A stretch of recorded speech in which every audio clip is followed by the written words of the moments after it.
Hi, hello friends. തട്ടിമാറ്റിപ്പോകരുത്. ഈ video ഇഷ്ടപ്പെട്ടാൽ ഒന്ന് ഷെയർ ചെയ്യുക. ആദ്യമായിട്ട് കാണുന്നവരാണെങ്കിൽ എൻ്റെ ചാനൽ ഒന്ന് സബ്സ്ക്രൈബ് ചെയ്യുക.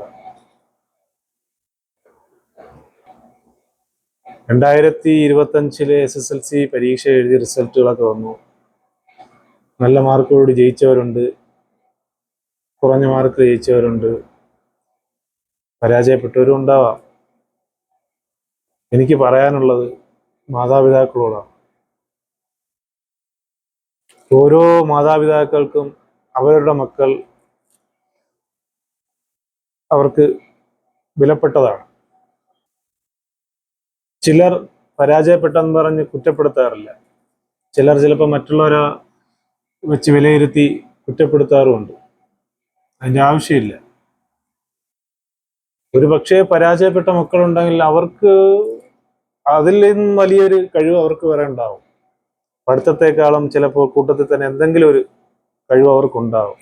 അത് മാതാപിതാക്കൾ തന്നെയാണ് ശ്രദ്ധിക്കേണ്ടത്. അവരുടെ കഴിവിനനുസരിച്ച് ആ പഠിത്തത്തോടു കൂടി കഴിവിനനുസരിച്ച് ഒന്ന് പ്രോത്സാഹിപ്പിച്ചു കൊടുക്കുക. ചിലപ്പോൾ കലാപരമായി അല്ലെങ്കിൽ വേറെ എന്തെങ്കിലും ടെക്നിക്കൽപരമായി എന്തെങ്കിലും ഒരു കഴിവ് ഉണ്ടായിരിക്കും ആ മക്കൾക്ക്. അവരെ നിരുത്സാഹപ്പെടുത്താതെ അവർക്ക് അതിനൊരു മുൻഗണന കൊടുക്കുക. പഠിക്കാൻ വേണ്ടി മാത്രം, അതായത് പഠിത്തം അവരെ അടിച്ചേൽപ്പിക്കുന്നതായിട്ട് തോന്നരുത് ഒരു കാര്യവും. അതാണ് ഏറ്റവും വലിയ പ്രശ്നം പല മക്കൾക്കും.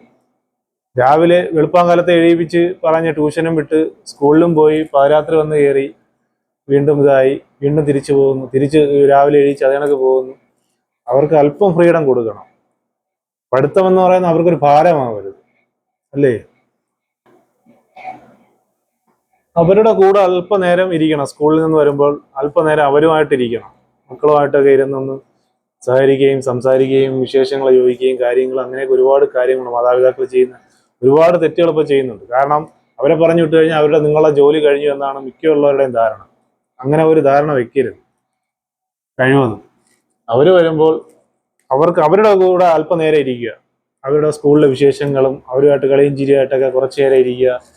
എല്ലാ കാര്യങ്ങൾക്കും അവർക്കൊപ്പം, എങ്കിലും അവർക്കും ഒരു സന്തോഷം ഉണ്ടാവുകയുള്ളൂ. ഇത് പറഞ്ഞു വിടുക, അവർ വരുമ്പോഴത്തേക്ക് അവർ ഒരു റൂമിൽ, തിരിച്ചു വരുമ്പോൾ ഒന്നീ മാതാപിതാക്കൾ സീരിയലിൻ്റെ മുമ്പിൽ, പഠിക്കാൻ വന്നവർ പുറത്തുള്ളവരും അങ്ങനെ. അത് പറഞ്ഞിട്ട് കാര്യമില്ല. അപ്പോൾ കൂടുതൽ ശ്രദ്ധിക്കേണ്ട അമ്മമാരാണ് മക്കളെ ഏറ്റവും കൂടുതൽ ശ്രദ്ധിക്കേണ്ടത്. അവരെ കൂടെ അല്പനേരം ഇരിക്കുക. ഒരു തമാശയും കളിയും ചിരിയൊക്കെ ആയിട്ട് വരുമ്പോഴത്തേക്ക് അവർക്കും ഒരു രസമുണ്ട്, ഒരു തമാശയും ഒരു ഇതൊക്കെ ഉണ്ടാവും. പല മക്കളും ഇപ്പോൾ പല ഇതിലും വീട്ടിൽ നിന്നും പഠിത്തത്തിൽ നിന്നും പറഞ്ഞ് പോയി തെറ്റിലേക്ക് പോകാൻ കാരണം എന്ന് പറഞ്ഞാൽ അവർക്കൊരു ഫ്രീഡം കിട്ടും വെളിയിൽ, മനസ്സിലാവുന്ന. അതാണ് ഏറ്റവും വലിയ പ്രശ്നം. മറ്റു തെറ്റുകളിലേക്ക് പോകുന്നതിന്റെ യഥാർത്ഥ കാരണം അതൊക്കെ തന്നെയാണ്. അങ്ങനെ ആകുമ്പോൾ അവർ സ്കൂളിൽ നിന്ന് വരുമ്പോൾ അവരെ കൂടെ അല്പനേരം ഇരിക്കുക, വിശേഷങ്ങൾ പറയുക, കുശലങ്ങൾ പറയുക, തമാശകൾ പറയുക, ഇത്തിരി ഒന്ന് ഫ്രീഡത്തിന് ഒരു ഇത് കൊടുക്കുക. അപ്പം അവർക്കൊരു സന്തോഷമാകും. ഇപ്പോൾ നമ്മുടെ നാട്ടിൽ ഏറ്റവും കൂടുതൽ വൃദ്ധസദനം ഉണ്ടാകാനുള്ള കാരണം എന്തുകൊണ്ടാണ്? ഇതൊക്കെ തന്നെയാണ് കാരണം മാതാപിതാക്കളായിട്ട് അവർക്കൊരു ഇതും ഉണ്ടാകുന്നില്ല. രാവിലെ വിടുന്നു, സ്കൂളിൽ പോകുന്നു, രാത്രിയാകുമ്പോൾ വരുന്നു, വീടുമായിട്ട് യാതൊരു ടച്ചും വരുന്നില്ല. എപ്പോഴും നോക്കിയാലും പഠിത്തം വേണ്ടെന്നല്ല, പഠിക്കണം. പഠിക്കുന്നതിന്റെ കൂട്ടത്തിൽ അല്പം നമ്മളുടെ ഒരു ഇതൂടെ കൊടുക്കണം. സ്കൂളിൽ പോയി പഠിക്കുന്നതിനേക്കാൾ അറിവ് നമ്മളെ വീട്ടിൽ നിന്ന് മാതാപിതാക്കളോട് കൊടുക്കേണ്ട അറിവുണ്ട് ഒരുപാട് കാര്യങ്ങളിൽ. അങ്ങനെ വരുന്നതാണ് ഏറ്റവും വലിയ പ്രശ്നം വരുന്നത്, മനസ്സിലാവുന്ന. എനിക്ക് നിങ്ങളത്ര അറിവില്ല, എങ്കിലും എൻ്റെ ജീവിത അനുഭവങ്ങളാണ് ഞാൻ ഈ പറയുന്നത്. തെറ്റുകളിലേക്ക് പോകാതെ ശ്രദ്ധിക്കേണ്ടത് മാതാപിതാക്കളാണ്. ടീച്ചറിന് അതിൻ്റെതായ ഒരു ലിമിറ്റ് ഉണ്ട്. ടീച്ചർമാർക്ക് ഇപ്പോൾ അവരെ ഉപദേശിക്കാനോ അടിക്കാനോ ഉള്ള സ്വാതന്ത്ര്യം പോലും ഇപ്പോൾ കൊടുത്തിട്ടില്ല. ആ കാലമൊക്കെ പോയി. നമ്മളൊക്കെ പഠിക്കുന്ന കാലത്ത് ടീച്ചർമാരെ പേടിയായിരുന്നു. വീട്ടിൽ വന്നൊരു കുറ്റം പറഞ്ഞാൽ, ടീച്ചർ അടിച്ചെന്ന് പറഞ്ഞ് വഴക്കം പറഞ്ഞ് വീട്ടിൽ വന്ന് പറഞ്ഞു കഴിഞ്ഞാൽ പറയും ടീച്ചറാണ്, നിങ്ങൾ രക്ഷപ്പെടാനും നിങ്ങൾ പഠിക്കാൻ വേണ്ടിയാണ്. പിന്നെ അവിടെ പോയി, പിന്നെ അവിടുത്തെ കാര്യം കഴിഞ്ഞ് പിന്നെ അങ്ങോട്ട് സംസാരിക്കാൻ പറ്റൂല. അതാണ് അന്നത്തെ കാലം. അതേപോലെ തന്നെ നൈറ്റ് ക്ലാസ്സിനെന്നും പറഞ്ഞും ട്യൂഷൻ എന്ന് പറഞ്ഞൊക്കെ പോയി കഴിഞ്ഞാൽ ക്ലാസ്സിൽ കയറുന്നുണ്ടോ എന്ന് പോലും എല്ലാവർക്കും അറിയാൻ കഴിയില്ല. അപ്പോൾ അവർക്ക് പോകുമ്പോഴത്തേക്കും അവർക്ക് ഫ്രീ ആയി, വീട്ടിലെ ഒരു ഫ്രീ കിട്ടുന്നില്ല. അങ്ങനെ വരുമ്പോഴത്തേക്കാണ് പഠിക്കാൻ പോകുന്ന ഒരു ഭാരമായിട്ട് പോകുന്നതാണ്. ഈ ട്യൂഷനും നൈറ്റ് ക്ലാസ്സിനും പോയാൽ മിക്കുള്ള മക്കളെ എടുത്ത് നോക്കിയാൽ മതി, കൂടുതൽ മാർക്ക് കാണൂല, പേരിന് ജയിച്ചിട്ടേ ഉണ്ടാവുള്ളൂ. അതൊക്കെയാണ് ചിന്തിക്കാനുള്ളത്. കാരണം അവർക്ക് വീട്ടിൽ കിട്ടുന്നേക്കാളും സ്വാതന്ത്ര്യം പുറത്ത് കിട്ടുന്നുണ്ട്. അപ്പം നമ്മൾ ചെയ്യേണ്ടത് നമ്മളെ വീട്ടിൽ തന്നെയാണ് അവർക്ക് സ്വാതന്ത്ര്യം കൊടുക്കേണ്ടത് എല്ലാത്തിനും. പഠിത്തവും വേണം, അതിനനുസരിച്ച് അവർക്ക് കളിക്കാനും അവർക്ക് അതിനുള്ള ഓരോന്നിനും ഓരോ ഇത് സ്വാതന്ത്ര്യം കൊടുക്കണം.